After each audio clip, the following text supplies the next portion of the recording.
안녕하세요. 서울에 살고 있는 28살 보통의 남자입니다. 다름이 아니라 제가 3개월 전에 겪었던 일을 좀 써보려고 합니다. 이슈가 되고 싶거나 관종이라서 적는 게 아니라 제가 겪었던 좀 황당한 일에 대해서 적어보고 제 글을 읽으신 여러분들의 생각과 의견이 궁금해서 글을 써보기로 마음을 먹었어요. 자, 그럼 본론으로 들어가겠습니다. 대략 3개월 전이었습니다. 전에 다니던 회사 직장 동료 형이랑 회기역에서 만남을 가졌어요. 오랜만에 만나서 서로 이직한 회사에 대해 얘기도 하고 전에 같이 다녔던 회사 얘기도 하며 소주 3병과 회 한 접시를 곁들여 이런저런 얘기를 나누며 즐거운 시간을 보냈죠. 얘기를 나누다 보니 집에 갈 시간이 점점 다가오더군요. 근데 직장 동료 형이 그냥 가기는 아쉬우니 2차로 치맥까지만 먹고 후딱 집으로 가자고 했습니다. 솔직히 저는 집을 너무 사랑하기에 당장이라도 가고 싶기는 했지만 제가 얻어먹은 회 한 접시 가격을 생각하니 차마 그냥 가지를 못하겠더라고요. 그래서 치맥을 시켜서 먹기는 했는데 점점 시간의 압박이 느껴졌어요. 할 수 없이 남은 치킨을 포장하고 형과 아쉬운 작별 인사를 나누었습니다. 이제 이 얘기의 핵심이 시작됩니다. 회기역 안에서 차가 오기를 기다리며 술도 깰 겸 노래를 들으며 시간을 때우던 중이었습니다. 그 당시 제 주변에 사람도 별로 없었고 꽤 조용했었어요. 제 옆에는 여성 한 분과 그분을 케어해주는 친구 여성분, 이렇게 셋이 앉아 있었습니다. 편의상 여자분들을 A, B, C 이렇게 표현을 할게요. 저는 속으로 몸도 못 가눌 정도로 많이 마셨네.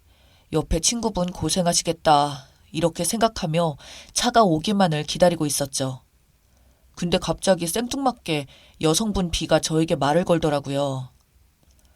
저 여기 회기역에서 구리까지 가는데 많이 먼가요? 이렇게 질문을 하시더라고요.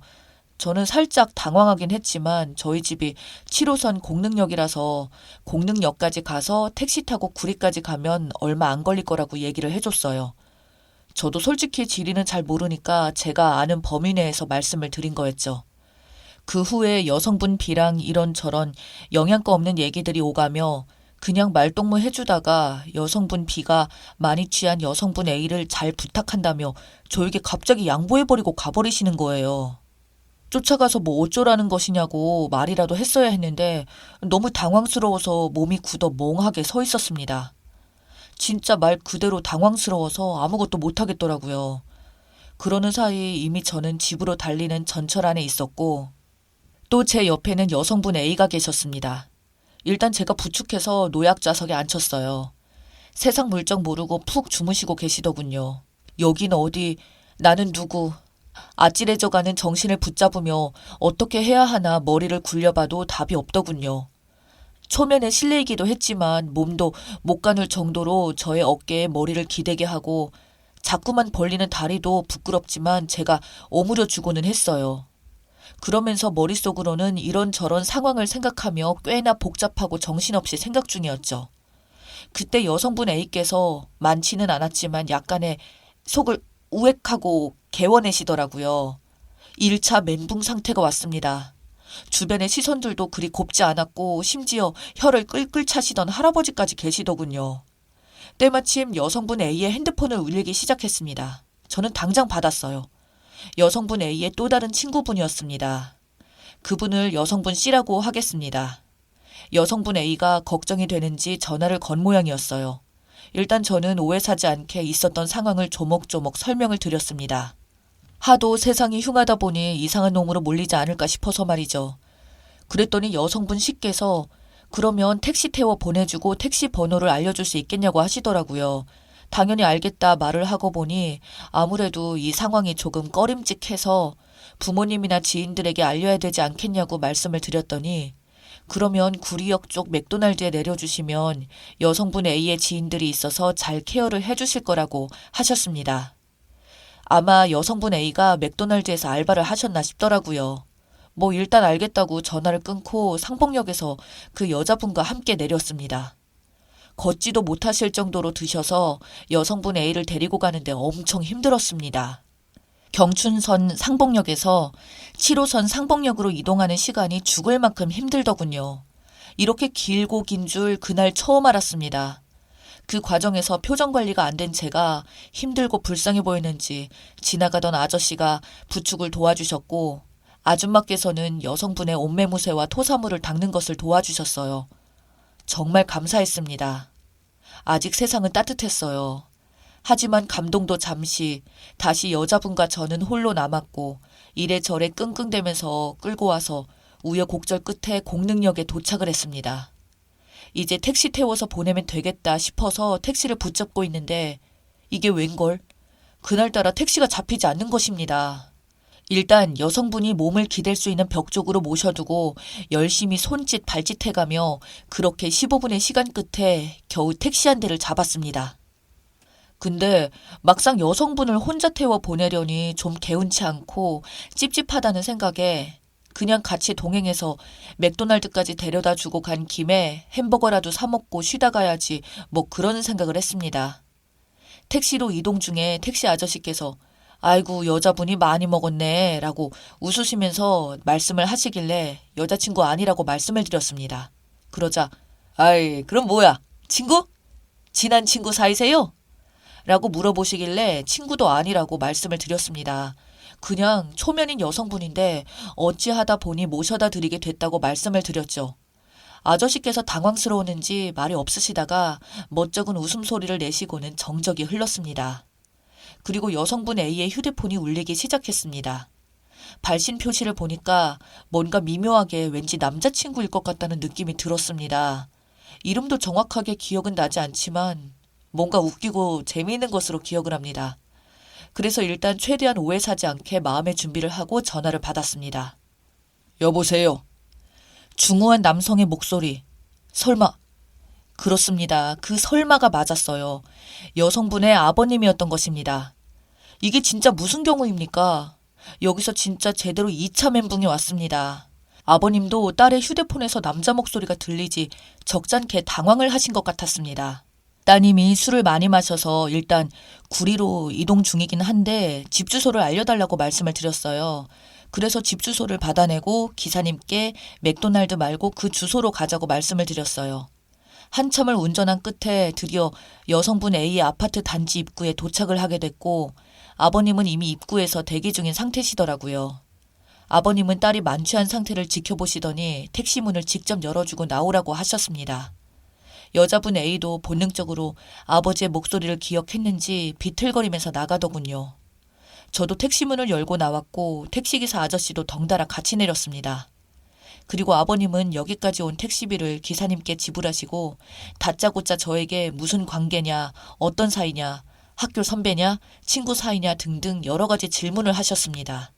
거의 뭐 취조받는 느낌이었다고 할까요? 그래서 저는 그냥 아무 사이도 아니고요. 어쩌다 보니 따님을 데리고 구리까지 오게 되었습니다.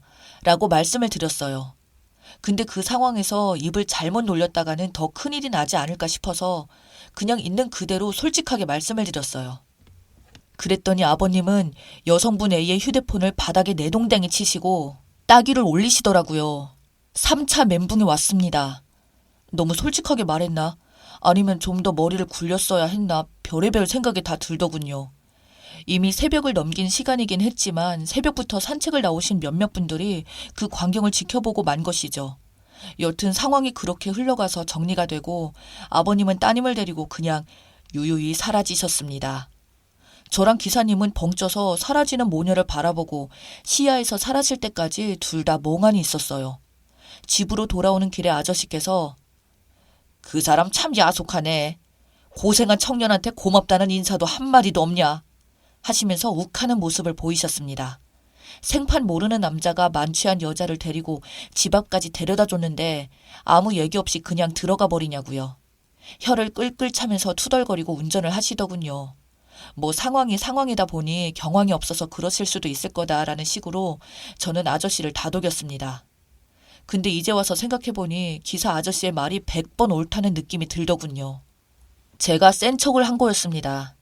그 집으로 돌아가는 길에 전화를 걸었습니다. 혹시 몰라서 제가 번호를 외웠거든요. 여성분 A의 집까지 잘 모셔다 드렸고 아버님이 마중을 나오셨다. 그러자 여성분 A가 아버님이 화 많이 나신 것 아니냐고 물어봤고 좀 그런 것 같다고 얘기를 나눴습니다. 그때 구리에서 공릉까지 돌아올 때 택시비가 2만 원 가까이 나왔는데 제가 8천 원밖에 없어서 아저씨께 양해를 구했더니 저를 불쌍히 여기시고 8천 원의 택시비를 합의해 주셨습니다. 기사님, 그땐 정말 감사했습니다. 암튼 여성분 C는 고맙다고 살해하고 싶다고 계좌번호를 불러달라고 말씀을 하시더군요. 애시당초 사례비 받고자 시작한 일도 아니었고 저도 처음 겪어본 일이라서 그냥 여성분 A가 나중에 깨시면 밥 한 끼 사달라고 그렇게 전해달라고 얘기하고 마무리를 지었습니다. 그리고 다음 주 월요일에 제가 이직한 회사에서 해고 통보를 받게 되는 일이 생겼습니다.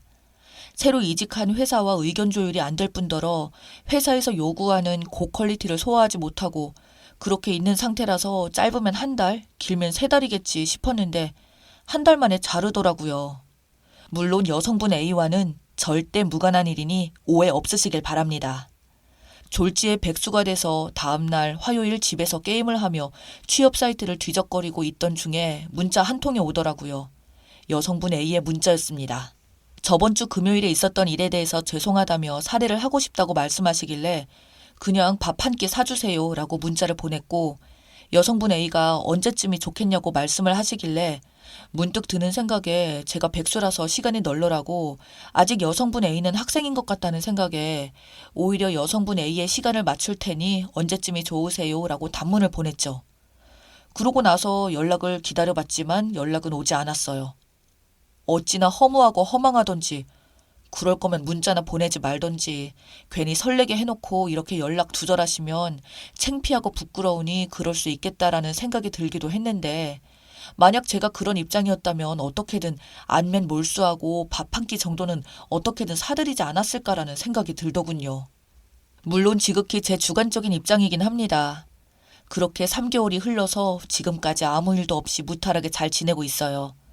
너무 아무 일이 안 일어나서 허무해서 이렇게 글을 쓰고 있는 중입니다. 이 글을 읽고 계실 여러분들은 이런 상황이 닥쳤을 때 어떻게 하셨을지 궁금하기도 하네요. 이제 와서 찌질하게 과거의 일을 들추어서 글을 쓰는 저도 무척이나 한심해 보이기도 합니다. 재미도 없고 감동도 없는 긴 이야기 들어주셔서 정말 감사합니다. 여러분 행복하세요.